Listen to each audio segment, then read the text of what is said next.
এক ইহুদি কিশোর বিষ্ণু ইসলামের খেদমত করতে, ইহুদি ছেলে আমার নবীর খেদমত করতো, তারা ছিল নবীর প্রতিবেশী।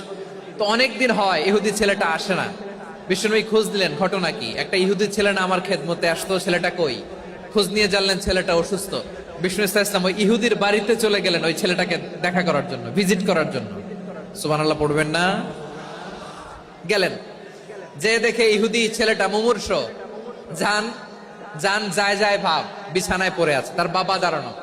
বিশ্বনবী তার মাথার পাশে বসলেন, মাথায় হাত বুলিয়ে দিলেন, আর ছেলেটাকে বললেন, আসলিম, হে ইহুদি ছেলে, আসলিম, ইসলাম ধর্ম গ্রহণ করো। তো ছোট্ট ছেলে ভাবে আমরা ইহুদি, এখন ইসলাম ধর্ম গ্রহণ করলে আব্বা যদি বকা দেয়, ফানাযারা ইলা ওয়াজহি আবি, ছেলেটা তার বাবার চেহারার দিকে তাকালো, দেখি আব্বা কি কয়। আব্বা যদি বলে তাইলে ইসলাম ধর্ম গ্রহণ করবে। ইহুদি ছেলেটা তার বাবার দিকে যখন তাকালো, ওর বাবা বলে, আতি আবুল কাসিম, আবুল কাসিম যা বলে তাই করো। আবুল কাসিম হচ্ছে বিষ্ণু ইসলামের একটা কুনিয়াত, উপনাম। আমার রাসূলের বড় ছেলের নাম ছিল কাসেম। যেমন দেখবেন আমাদের এলাকায় কারো ছেলের বড় ছেলের নাম যদি হয় আব্দুল্লাহ, এরা আব্দুল্লাহর বাপ বলে ডাকে। কারো বড় মেয়ের নাম যদি হয় ফাতেমা, এরা কি ডাকে? ফাতেমার বাপ বলে না?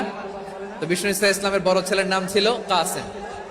ইহুদি বাবা বলল, আতি আবুল কাসেম, আবুল কাসেম যা বলে তাই শোনো, মানে মোহাম্মদ যা বলে তাই শোনো।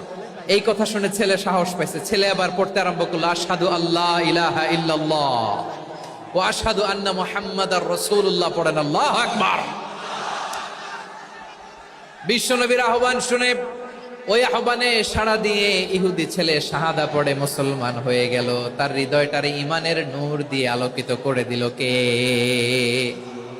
প্রিয় ভাইরা, এবার রাসূল সাল্লাল্লাহু আলাইহি ওয়াসাল্লাম বের হয়ে আসলেন ঘর থেকে, আর বললেন, আলহামদুলিল্লাহিল্লাযী আনকাযাহু মিনান নার, প্রশংসা সে আল্লাহর, যে আল্লাহ জাহান্নামে চলে যাচ্ছিল প্রায় এমন একটা লোককে মুহূর্তের মধ্যে কালেমায়ে শাহাদাতের বদৌলতে জান্নাতি বানায় দিলেন। আওয়াজ করে পড়েন সুবহানাল্লাহ।